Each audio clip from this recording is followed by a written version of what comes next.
Up on the push to cap the ever-rising cost of prescription medications. Today, the state's new Drug Affordability Review Board met to talk about capping the price of a so-called miracle drug. It's aimed at treating cystic fibrosis. But patients are among those begging the board not to do that, saying they will lose access to that drug. Your political specialist, Sean Boyd, first reported on the push to cap prices. So, Sean, are we any closer to a final decision? Yes, and I cannot tell you what that means to patients who have been panicked. All indications are the board will not cap the price of the drug Trikafta, which was approved 3 years ago for cystic fibrosis and is considered a miracle drug. But it is also incredibly expensive. It runs hundreds of thousands of dollars per person per year. But patients, parents, and providers pleaded with the board not to lower the price, saying those who need the drug are getting it, and if the price is capped, they won't.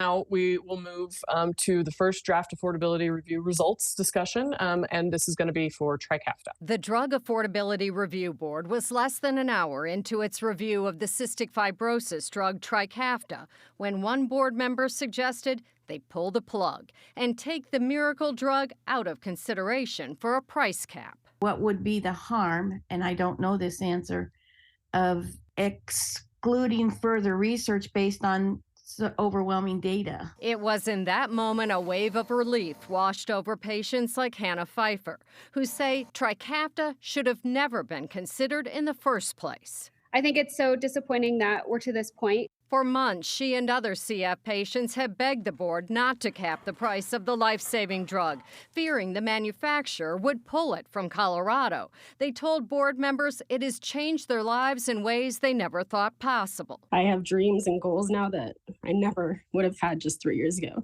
We want to hear your voice and that it is being heard and implemented into these very important decisions. Board members also heard from 19 state lawmakers who urged them to take Trikafta out of consideration as well. While it runs more than $234,000 per patient per year, most pay about $8,900 out of pocket because of insurance and assistance programs. Pfeiffer says it also saves the state money. Medicaid spends $46 million a year on the drug, but she says without Trikafta, she would have needed $1 million double lung transplant. Many of us are off disability now. We're off of Medicaid, and so that's saving money to the state, as well as way less surgeries, hospitalizations, and additional medications. Ultimately, the board decided to finish the review it started, but hinted at where it would end. As we're clearly heading in a clear direction. I'm so grateful for the direction this meeting seemed to be headed, but the sooner we can have that relief, the better.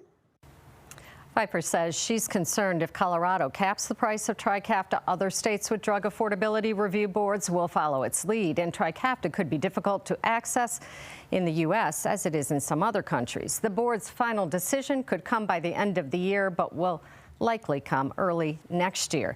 You know, you may remember I did a story with a mom earlier this month who was upset that the board members hadn't attended the meetings where she and others had talked about the impact their decision would have.